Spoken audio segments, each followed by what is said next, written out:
اليوم يئس الذين كفروا من دينكم فلا تخشوهم واخشون اليوم أكملت لكم دينكم وأتممت عليكم نعمتي ورضيت لكم الإسلام دينا.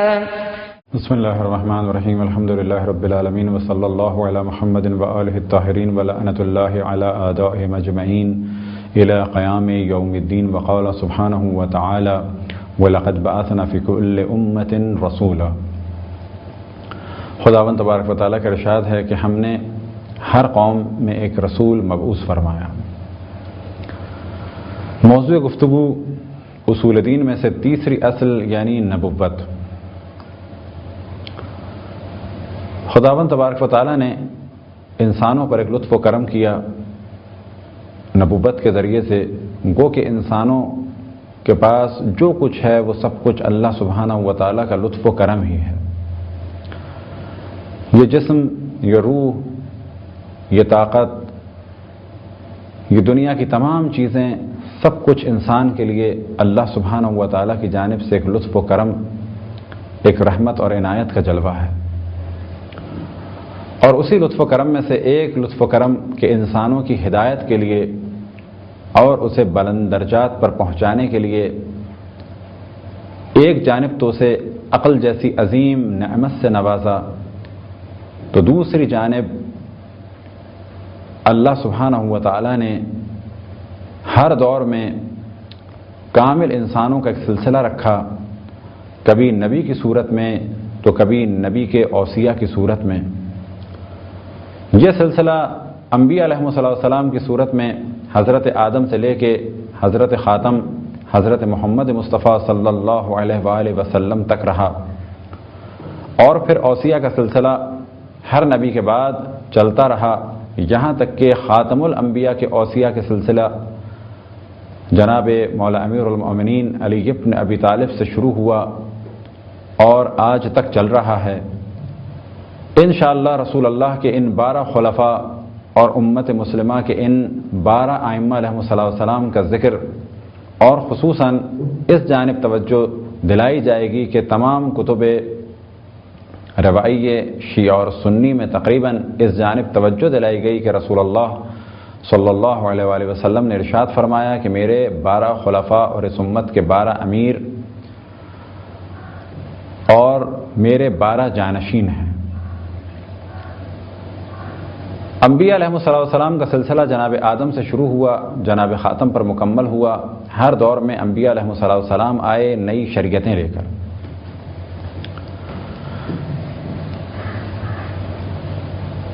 ممکن ہے کسی کے ذہن میں سوال آئے کہ نئے قوانین یا نئی شریعت کیوں آئی؟ تو اس جانب توجہ ہم نے عدل خداوند تبارک و تعالیٰ کے ضمن میں جو بحث بدا میں آئی تو وہاں پر بھی توجہ دلائی کہ انسانوں کی کیفیات کو مد نظر رکھتے ہوئے قانون کو بدلا گیا. لہذا قانون اللہ سبحانہ و تعالیٰ نے بنایا انسان کی کیفیات اور ماحول کو اور زندگی کو اور جس جگہ پر انسان تھا اس کی کیفیت کو دیکھتے ہوئے اللہ سبحانہ و تعالیٰ نے قانون بنایا. اور جب جگہ بھی بدلی یا زمانہ بھی بدلا اور انسان کی کیفیات بھی بدلی اور معاشرے کے تقاضے بدلے تو اللہ سبحانہ و تعالیٰ نے قانون میں رد و بدل کیا. اس رد و بدل کو اگر قانون میں رد و بدل ہو تو کہا جاتا ہے نسخ، یعنی شریعت منسوخ ہو گئی یا کوئی آیت منسوخ ہو گئی. لیکن اگر یہ رد و بدل کائنات میں یا انسانوں سے متعلق کسی حکم میں یا انسانوں کی تقدیر میں رد و بدل ہو تو کہا جاتا ہے اسے بدا، یعنی اللہ سبحانہ و تعالیٰ نے واضح کر دیا. اللہ سبحانہ و تعالیٰ نے وہ چیز کہ جس کو سوچا جا رہا تھا کہ یہ ہونی ہے اس کے برعکس کچھ اور ہو گیا، اور اس کا تعلق ہے لوح محفوظ اس بات سے. تو اس جانب ہم نے پہلے بھی تفصیل سے توجہ دلائی کہ انسان کے لیے لفظ بدا الگ معنی میں ہے اور اللہ سبحانہ و تعالیٰ کے لفظ بدا الگ معنی میں ہے. جو دلائل ہمارے برادران اہل سنت نسخ شریعت کے بارے میں دیتے ہیں کہ وہ نسخ شریعت جس کے ہم بھی قائل ہیں، یعنی شیعہ اور برادران اہل سنت بھی قائل ہیں، کیا یہ ممکن ہے کہ نسخ کے بارے میں یہ سوچا جائے کہ اللہ سبحانہ و تعالیٰ کو معلوم نہیں تھا لہذا آیت کو بعد میں بدل دیا، یا یہ پہلا والا حکم تھا بعد میں صحیح حکم آیا؟ کہا جائے گا نہیں۔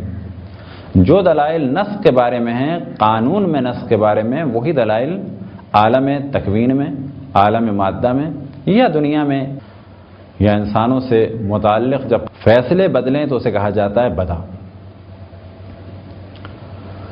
تو ہر دور میں انبیاء علیہ السلام کو بھیجا، اور بعض دفعہ کچھ احکام منتقل ہوئے،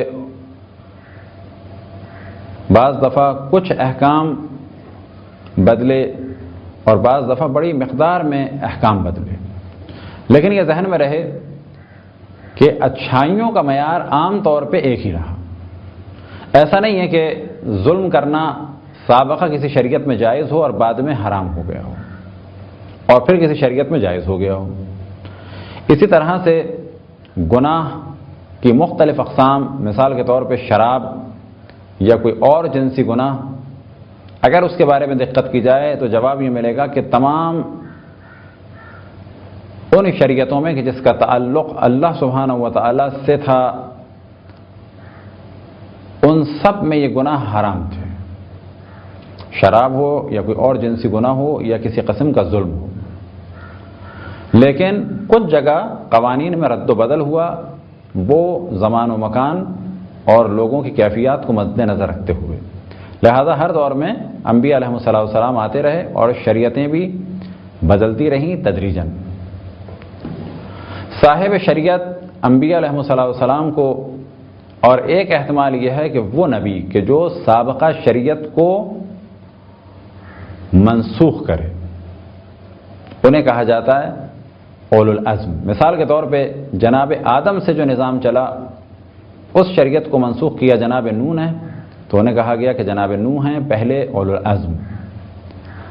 اور پھر ان کے دور میں جو شریعت آئی وہ چلتی رہی یہاں تک کہ جناب ابراہیم کے ذریعے سے اللہ سبحانہ و تعالیٰ نے ان قوانین کو منسوخ فرمایا۔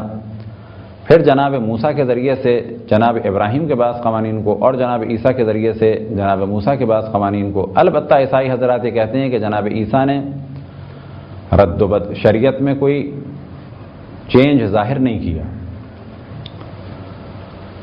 اور یہاں پر یہ چیز ذہن میں رہے کہ جناب عیسیٰ نے بھی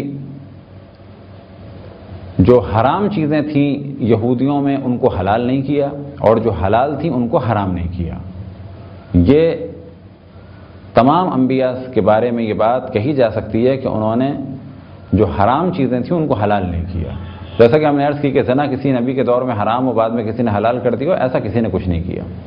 البتہ عیسائیوں میں جو رد و بدل آیا اس میں بہت بڑا دخل تھا پولس کا، نہ کہ جناب عیسیٰ نے کوئی رد و بدل کیا بلکہ پولس نے رد و بدل کیا، اور بہت زیادہ عیسائیت کو انبیاء علیہ السلام کی تعلیمات سے دور کر دیا۔ یہ ایک سلسلہ تھا کہ سوال آ سکتا ہے کہ مختلف انبیاء مختلف ادوار میں جب آئے تو حکم الگ الگ کیوں تھے؟ تو یاد رکھیں یہ حکم اس وجہ سے نہیں تھے کہ اللہ سبحانہ و تعالیٰ کو معاذ اللہ یہ پتہ چلا کہ پہلا والا فیصلہ غلط ہے، بلکہ یہ حکم اس وجہ سے تھے کہ انسانی ضروریات کو مد نظر رکھتے ہوئے اب حکم کو بدلنے کی ضرورت پیش آئی، لہٰذا سابقہ شریعت کے برعکس ایک نئی شریعت آئی، یا یہ کہ وہ شریعت بالکل ختم ہو چکی تھی، نبی نے آ کے کچھ رد و بدل کے ساتھ اس شریعت کو دوبارہ زندہ کیا۔ البتہ یہ رد و بدل اور ہر چیز اللہ سبحانہ و تعالیٰ کے حکم اور اذن سے تھی۔ انبیاء علیہ السلام کو اللہ سبحانہ و تعالیٰ نے دنیا کے مختلف حصوں میں مبعوث فرمایا، جیسا کہ ارشاد خداوند تبارک و تعالیٰ ہے وَلَقَدْ بَعَثْنَا فِي كُلِّ أُمَّةٍ رَسُولًا، کہ بتحقیق ہم نے ہر امت میں رسول مبعوث فرمایا۔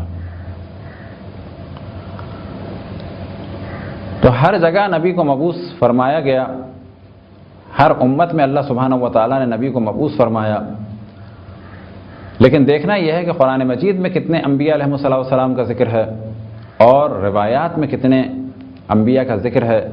اس موضوع کو انشاءاللہ کبھی بعد میں ڈسکس کیا جائے گا، لیکن سوال یہ پیدا ہوتا ہے کیا ہمیں حق ہے کہ کسی بھی مشہور شخص کو کہ جس کو اس علاقے کی اقوام نبی یا اوتار یا کوئی اور عنوان سے پہچانتی ہوں تو کیا ہم اسے نبی کہہ سکتے ہیں؟ تو جواب دیا جائے گا کہ اگر قرآن مجید میں ذکر ہے تو کہہ سکتے ہیں، اگر روایات صحیحہ میں ذکر ہے تو کہہ سکتے ہیں، لیکن آیا اس کے بعد بھی ان افراد کی توہین کی جائے تو کہا جائے گا کہ نہ، توہین سے بچا جائے، ان کی توہین نہ کی جائے، نہ ہی انہیں نبی کہا جائے اور نہ ہی ان کی توہین کی جائے، بلکہ اس کا ایک درمیانی راستہ کہ یہ احتمال دیا جائے کہ شاید یہ نبی ہوں۔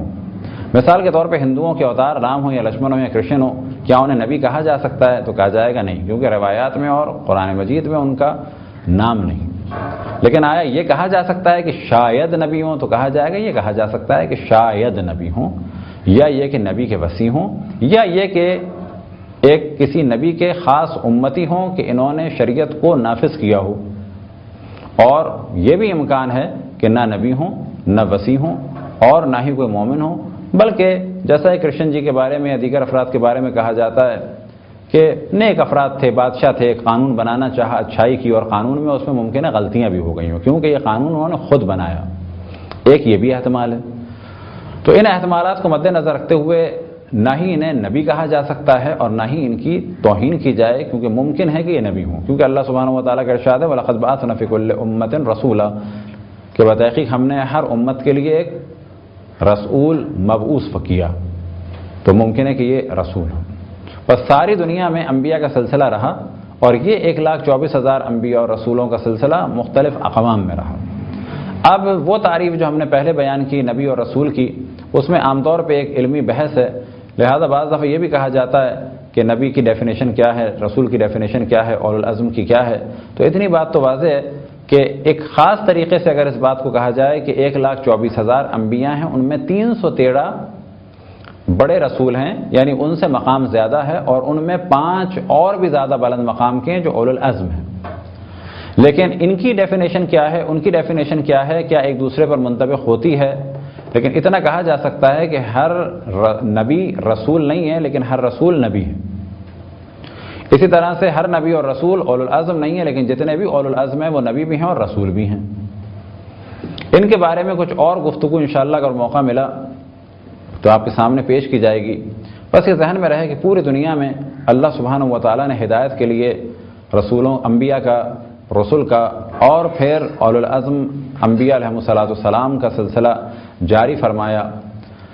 نبی ایک خاص علاقے کے لیے، خاص زمان کے لیے، رسول کا دائرہ اور زیادہ وسیع، اور اولو العزم انبیاء کی شریعت کا دائرہ اور زیادہ وسیع۔ نبی کے اختیار میں اور دیگر نبی نہیں، لیکن رسول کے قانون کو آگے بیان کرنے والے بہت سارے نبی ہو سکتے ہیں۔ بالکل ایسے ہی بعض رسول آ سکتے ہیں، کس کے ضمن میں؟ باقی اولو العزم انبیاء کے ضمن میں۔ لہذا جناب ابراہیم کے سلسلے کو بڑھانے والے عام نبی بھی ہو سکتے ہیں، اور ساتھ ہی رسول بھی ہو سکتے ہیں، رسول یعنی جمع رسولوں کی۔ انشاءاللہ اسی موضوع پہ آئندہ بھی گفتگو کا سلسلہ جاری رہے گا۔ وصلی اللہ علی محمد و آلہ الطاہرین۔